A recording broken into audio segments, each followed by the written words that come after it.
காட்டுற இந்த கருப்பை உன்னை தேடி வந்திருக்கேன்னா காரணம் இல்லாமையா இருக்கும்? என் தங்கமே, நீ ஏதோ கடன் பிரச்சனையில இருந்து தவிச்சுக்கிட்டு இருக்கேன்னு எனக்கு தெரியுது. கழுத்தை நெரிக்கிற அளவுக்கு உனக்கு கடன் இருக்கு. அதுல இருந்து நீ மீள முடியாம தவிப்பது எனக்கு புரியுதுடா. கவலையை விடு.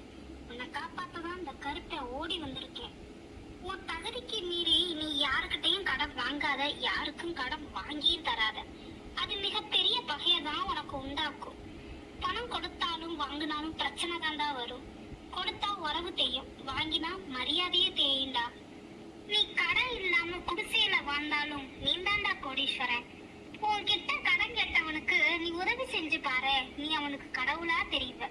அதே கடனை திரும்பி கேட்கும் போது பாரு, நீ தான் அவனுக்கு எதிரியா இருப்ப. உன் வாழ்க்கையை மாற்றி உன்னை நல்வழிப்படுத்ததான் இந்த கருப்பை உன்கிட்ட இப்ப பேசிக்கிட்டு இருக்கேன்.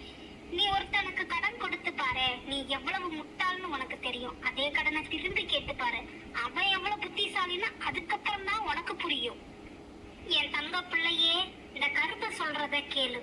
என் துயர் வந்தாலும் என்ன நீ நினைச்சாலே போதும், உன் முன்னாடி நான் இருப்பேன். எதுக்கும் நீ கலங்காத. கடனை நினைச்சு பயந்து ஓடாத, ஒளியாத. உன் எல்லா பிரச்சனையும் நான் பாத்துக்கிறேன். சரியான நேரத்துல என்னோட உதவி உனக்கு வரும். இந்த கருப்பனை நம்பினா சோதனை உண்டு, ஆனா தோல்வி இல்ல. தமிழ்நாட்டு கிராம தெய்வங்களிலேயே கருப்பசாமி மிகவும் சிறப்பு பெற்ற தெய்வமாக விளங்கி வருகிறார்.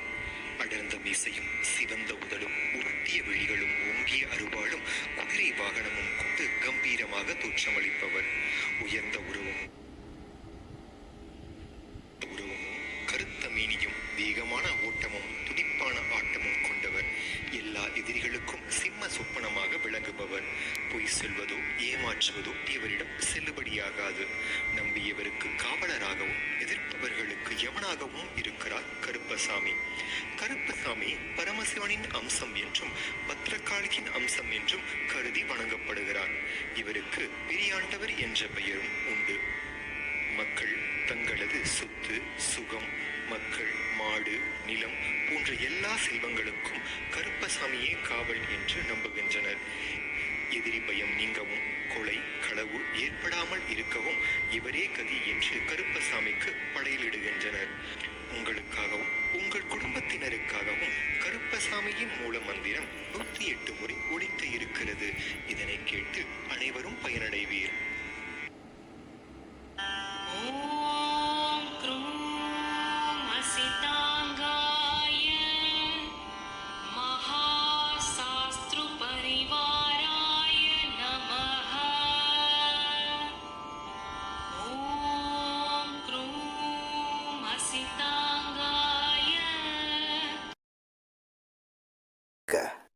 கவலைப்படாத என் மக்கா, இந்த புது வருஷத்துல இருந்து நீ நினைச்ச மாதிரி ஒவ்வொரு நாளும் நகர போகுது. இந்த கருப்பனோட பரிபூர்ண அருளால உன் தொழில வளர்ச்சியும், கை நிறைய பணமும், உன் குடும்பத்துல நிம்மதியும், மனசு நிறைஞ்ச வாழ்க்கையும் குடுப்பண்டா இந்த கருப்பன். உன்னை வீழ்த்த நினைக்கிறவங்க முன்ன நீ நல்லா வாழத்தான் போற. நீதியும் நேர்மையும் கடைப்பிடி, யாரையும் கஷ்டப்படுத்த நினைக்காத.